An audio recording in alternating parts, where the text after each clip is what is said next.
That is the only way to kill it and to ensure that what we saw this week never happens again. People who consume information also need to start taking and bear some of the responsibility for the information they consume. Food Tank is in a very unique position to appreciate the awesome power of our ability to communicate so widely to people all over the globe. But we try to use it for good. Anyone, however, can have this power, and it is incumbent upon consumers of information to have a level of information literacy that has never been required of us before. This is a new world with social media, and it's very different forms. Because if the loudest voice is the only one you're listening to, what happened yesterday will keep happening over and over and over again. We need to be more responsible. We need to, really look into the information that we're consuming and take responsibility. So thank you for indulging me. I will get off my pulpit and introduce the amazing Paul Newnham. I can't think of a better way to start off this livecast series in 2021 than with Paul, who leads the Sdg2 Advocacy Hub, which coordinates global campaigning and advocacy around the United Nations Sustainable Development Goal 2, which is to end hunger, achieve food security, and improve nutrition and promote sustainable agriculture by 2030. Paul also started the Chef's Manifesto, which is a chef-led project that brings together 700 plus chefs from around the world to explore how they can help deliver a sustainable food system and empower chefs with a framework tied to the United Nations Sustainable Development Goals. And in really exciting news, Paul was recently named the vice chair for the UN Food Systems Summit Champions Network. So we have a lot to talk about. Paul, so great to see your face. Happy New Year to you. Thanks, Danny, and Happy New Year to you. It's great to be with you. And yesterday was a challenging day for America. And so, our thoughts and around the world, everyone watched and really is hoping things do change as a result. Often this sort of change is there. And so just wanting to share our thoughts with you and support the comments that you made, that it is time to really stand up to any of these kinds of unacceptable. Paul's joining us from Australia, so the timing might be a little off. Paul, I don't know if you can still hear me. I can still hear you. Sorry. Well, as I said before, Paul is now the vice chair of the UN Food Systems Summit Champions Network. This is a very unique thing that's taking place this year. The United Nations Food and Agriculture Organization has called for, a UN Food Systems Summit to bring together stakeholders from around the globe to really discuss these issues. Paul, can you hear me now? Yeah, I can, Danny. Great. So I was just sharing a little bit about the UN Food Systems Summit, and I'd love to hear, your thoughts on why this is such an important moment that we'll have this year, bringing together so many stakeholders from around the globe, from farmers to businesses to governments, to really discuss the challenges and the opportunities that the food system holds for creating more sustainability. Thanks, Danny. Well, we all know that the food system is one of the big opportunities for really changing the way that our world is heading. And so it is a real opportunity to look at our climate issues, to look at our biodiversity issues, to look at our human health issues. And at the same time, it's also one of the biggest challenges and one of the biggest threats.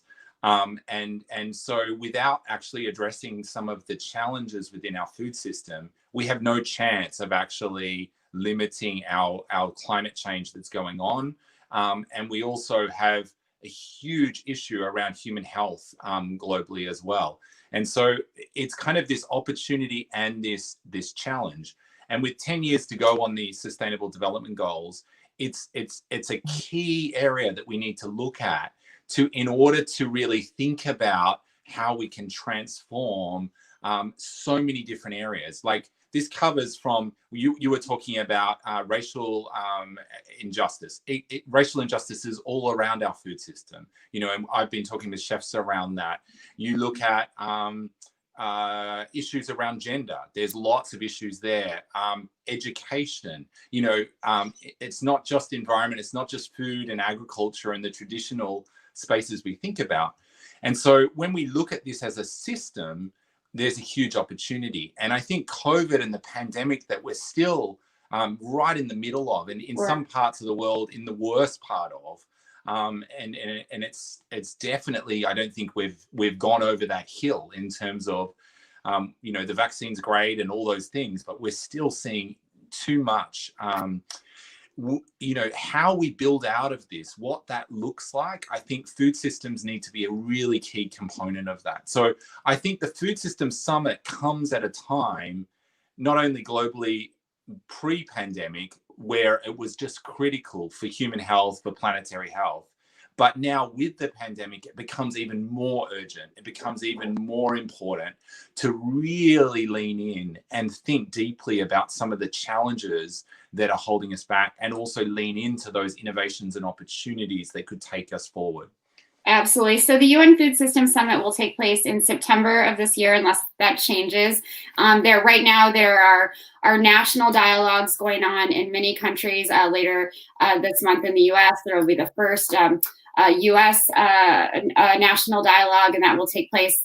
Those dialogues will take place throughout the next several months, and then leading up to the summit, where many stakeholders will gather, hopefully in person, but most likely virtually, to really hash out some of these issues. And Paul, I loved what you had to say about, you know, agriculture is sort of, you know, it has, you know, kind of a Jekyll and Hyde kind of way about it, right? When we're talking about these issues, it's both an opportunity for sure, and it's also a threat. But I do really like the first part of that, right? Ag can be the solution to so many of our pressing problems, and you described that very beautifully, whether it's racial inequity or gender inequality or, you know, biodiversity loss.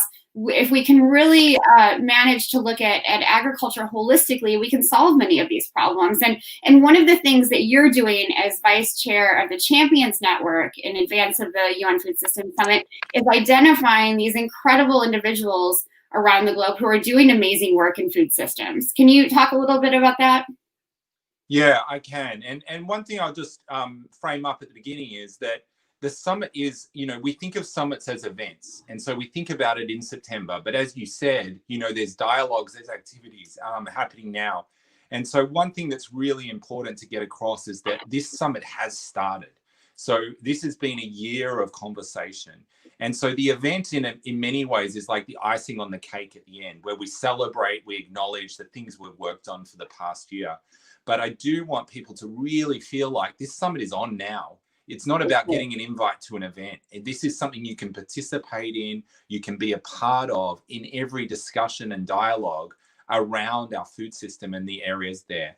And so in terms of the Champions Network, what the idea is that this is designed as a people summit, so that it's designed to have stakeholders from all across the food system, and also from other areas to really bring their views. This is not just geographically, it's also diversity within this, you know, the actors. And so what we're looking at is really saying, how do we bring everyone everywhere to really provide solutions, to provide ideas? And one of the ways that there's the dialogues, there's all these different mechanisms for that. But one is this idea of this Champions Network. And in the broad sense, there's a group of individuals which have been identified who help to lead different networks of networks. So they're networks that are already playing in different ways. And the idea is that those individuals will help mobilize those networks. The real intent is, we believe everyone everywhere can actually do something around bringing about change. Right. And they can do something about learning about how they can drive change, and they can gather together. And so we've paired this Food Systems Champions Network with this idea of food system heroes. And the idea is that anyone locally, anywhere, could be a food system hero. And they can be a hero in their space for the food system, to champion solutions, to bring forth ideas that contextually make sense. And I think when we think about the food system, sometimes we get trapped into thinking it's a thing, it's one thing. and we have one food system globally and that's it. The reality is there's lots of systems in different parts of the world, and they all are designed in slightly different ways, and they all deliver slightly different outcomes and slightly different opportunities for people and planet.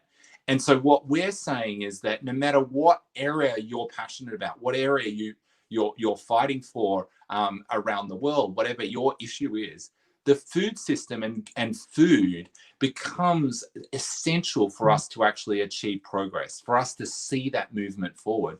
And so if we don't actually get the food system right, it's almost like all these other things become more challenging. You know, like if you don't have the right nutrients, you don't have the right health, you don't have the right energy, the right, you can't be the best you can to bring to the table, you know. And you see this in countries where malnutrition's been an issue. You see stunting, wasting, underdeveloped of, you know, food has a direct relationship to the way our body develops, the way our brain develops. And this can have a big impact on governance issues, on all kinds of elements that are unintended consequences. Yeah. So, you know, this is where I think, you know, this idea of really a people summit is really, really key. And Agnes Kilabata, the special envoy, and the Secretary General have really driven this to say we really need everyone everywhere, and we need to find ways for people to participate. These summits can sometimes feel like, you know, a thing that happens over there. But this is something that they're really trying to bridge and say, yes, it will happen. You know, there will be governments that make commitments and companies and individuals, but at that local level, you can also use this momentum, this story, to actually talk about what your food system looks like, to talk about what you can do if you're a farmer, if you're an educator, if you're a chef. You know, it depends what you're working on. Food touches that in some way.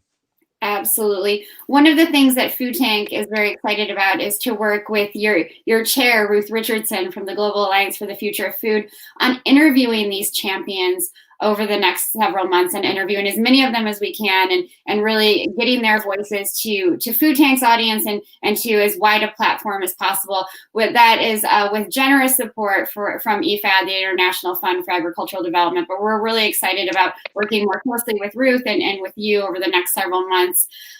You know, I really liked what you had to say, that this is a people summit, and often, you know, and it's ongoing. It's not just, you know, a one-off event. It's a conversation that's already been happening, and it continues to happen with the dialogues and with other conversations.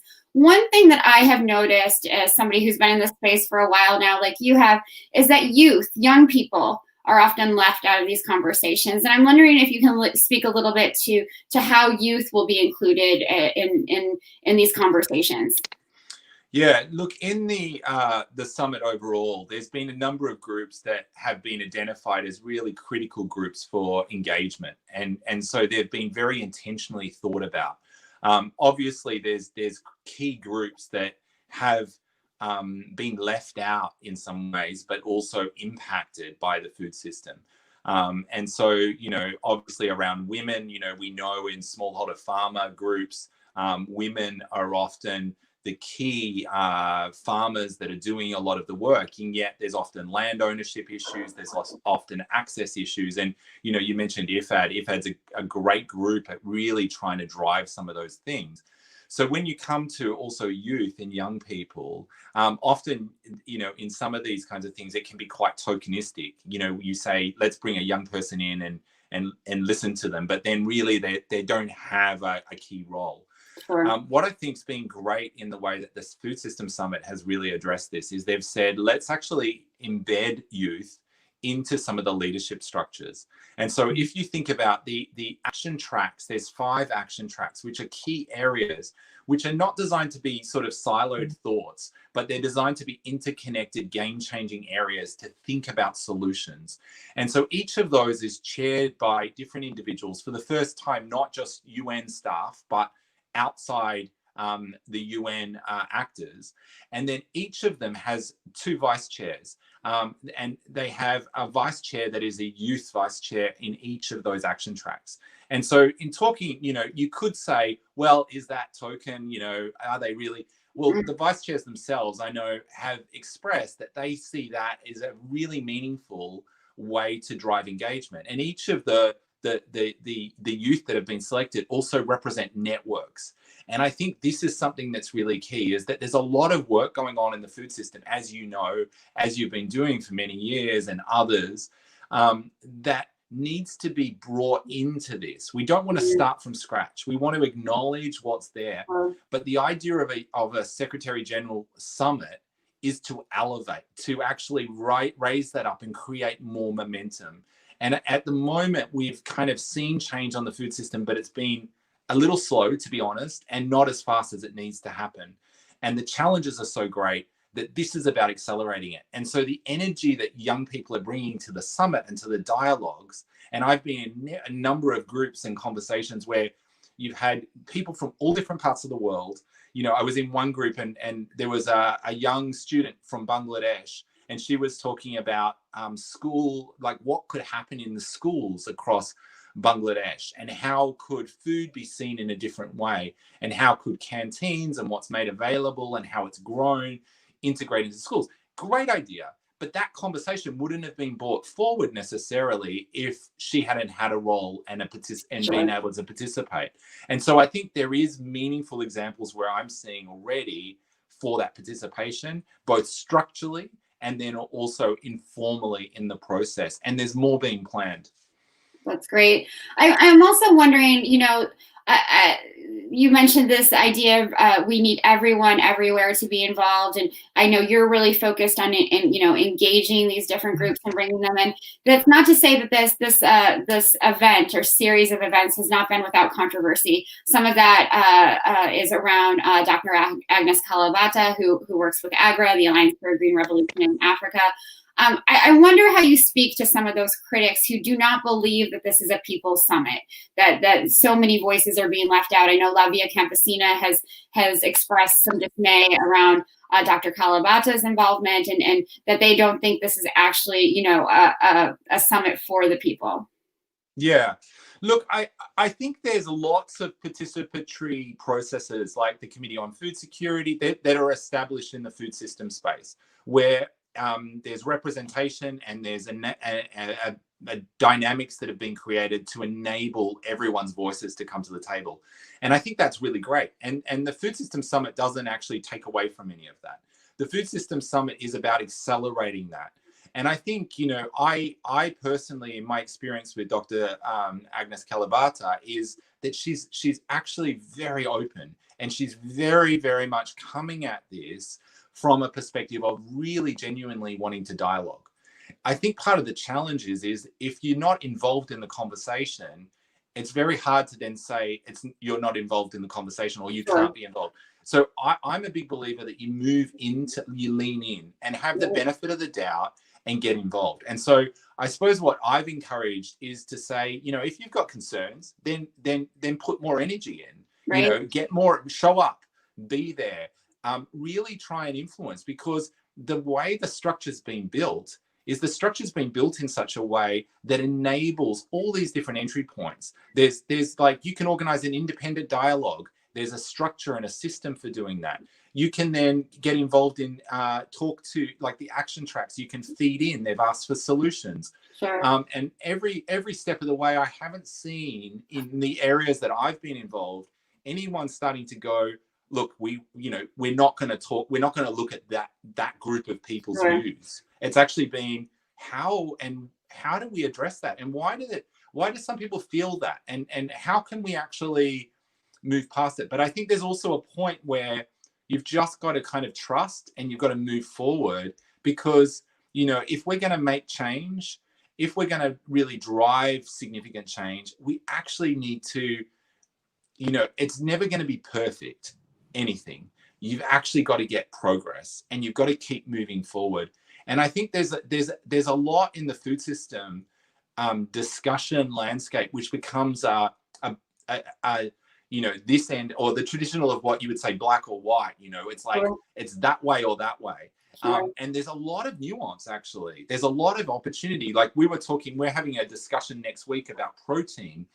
And in protein, we were looking at doing the prep for it. And we were saying, you know what, there is so many things you can do to change the impact of certain proteins from a planet perspective and a human health perspective. And often what we do is debate whether you should have animal-based protein or plant-based protein. And it's an either or rather than a transformation. And I think this is where like research needs to come in, science, working with groups like the CGIAR and others, where you kind of bring in that knowledge to use that to transform. So my feedback in summary to critics of the summit is, look, give it a chance, show up, get involved in the conversation, and be open. It's not a place, I think for posturing. It's got a very much about let's get it done and let's think of ideas and let's base that on science. Absolutely. And you just said something so important. Let's base it on science. Let's get it done. Be involved. Isolation is not the key here. Working together really is. And I've talked to Dr. Calabata, and I found, like you have, that she is very open. And I think showing up and being part of this process rather than pulling away from it is the way to move forward. Paul, I want to turn a little bit to your other work with the Chef's Manifesto and talk about how the restaurant industry around the globe, where you live in Melbourne, where I live in the Mid-Atlantic in the United States, has just really been decimated by COVID-19. And I'm wondering, the hundreds and hundreds of chefs that you're working with, how they're weathering this crisis, how they're talking to, their clientele, how they're talking to farmers, how they're talking to you about this. What are you hearing? Yeah, look, it's been a very challenging time. And I think, there's been in many parts of the world a real recognition of the scale and the size of the hospitality industry. It is a significant contributor to our society, to our way of life. And often its voice has not necessarily been well represented or heard. In the UK, where I was previously living, there's like a push at the moment to have a hospitality minister put into cabinet. And I think that's a fascinating and almost like, why is that not being thought of? Do you know what I mean? Like, why did it take this crisis to think about that? So, I mean, it's been very hit hard. But what I'm seeing like stories that are also very diverse. So depending on the part of the world that you're in some parts of the world, there's been good support structures, good government intervention in terms of trying to at least maintain salaries to be able to actually give basic protection. In other parts of the world, because of the nature of employment, US is one, the nature of employment in the hospitality sector, there has been challenges with that because, it's very easy not, to recognize kind of that employment. It's casual and different structures. But then in other parts of the world, like I've talked to chefs in India, in Venezuela, in Colombia, there's not that government support. And so it's really then the restaurant owners, the chefs in the restaurants that are trying to think, and there's been horrific stories of just how do we feed our employees over this time? Because if they don't work, they don't have food. And so it's like distributing food from the restaurant, but then it's also the farmers and how the suppliers that they bought from are actually, so the system has exposed some of those breaks. I was talking to a chef in Thailand, and, he said when a country's, economy is based on 50% tourism and that goes away, you basically have a 50% cut to your business model straight away. And so there's been people, they've had to adapt and think very differently. The size of restaurants, how many people can sit in a restaurant, what a restaurant is. If we go back to the root of the word restaurant, it was about restoring. It's about, restaurant, so you kind of go, what's the thinking? So there's been a lot of reflection, I think, by chefs. Some are really hurting and they're really struggling. And this year's going to get, it's been hard to get through 2020, but the third, fourth lockdown is kind of the death nail because, it's challenging. And so I think there's going to be a change there, and some are moving into different spaces, different careers. At the same time, you're seeing some types of chefs working in different environments growing.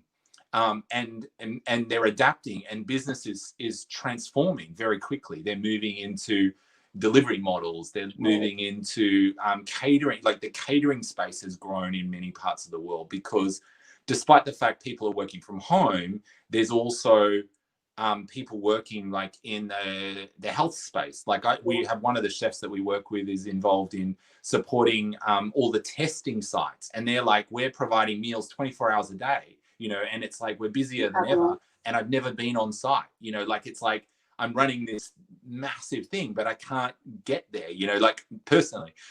So there's lots of changes that are happening. I think the big thing I've seen is that there's been lots of need for reflection.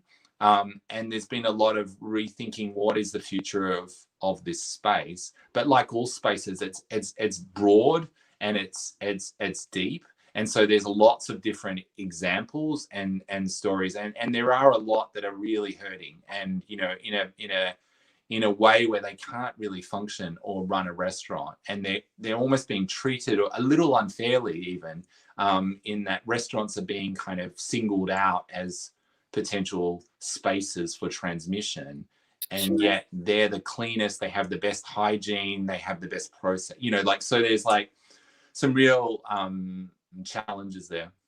Absolutely. And I think what the pandemic has exposed in so many ways is how central restaurants are to our communities and to our lives, and providing jobs and working with farmers.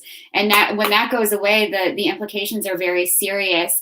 And this idea of thinking of, rethinking the future of restaurants and what they can look like, how they can be more inclusive, how chefs can be even greater advocates than they have been, how they can, in the same way that agriculture looks to finding solutions to gender inequality or sexual harassment, or any of the other things that have sort of been exposed before COVID, but certainly because of COVID now. So there's a lot to sort of reimagine.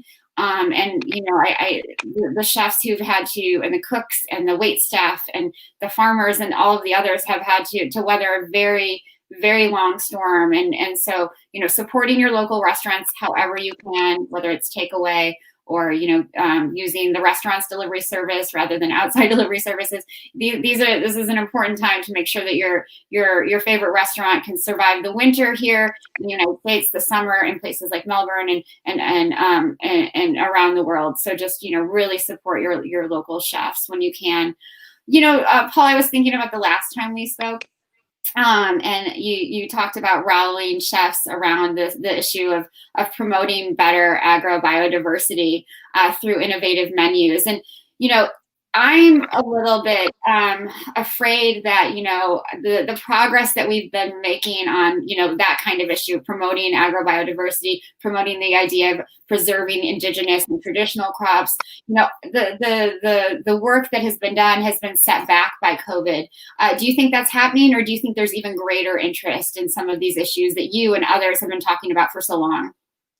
So I think what I'm seeing is that the previous issues that were kind of invisible to many people are now visible. So you're starting to see these things come into the fore, because in many parts of the world, people are not like, in many parts of the world, people are used to having food shortages, used to indigenous crops, seeing different things. But in some parts of the world, people aren't. They're used to going to a supermarket and buying the same thing all the time and having that readily available. And so the shock of not being able to necessarily have stuff available, to be able to access it, to be able to go and purchase it in person, to be able to, has meant that people have had to think differently. So like, if you look at the space, things like online in many parts of the world have gone, they were struggling to get small growth over many, many years. And then all of a sudden online purchasing went through the roof in like 3 weeks, it was like solved. And all of a sudden now everyone ordering, groceries on an online app makes sense. So when you think about biodiversity and you think about what people eat, there's also been this connection between what we eat and our health.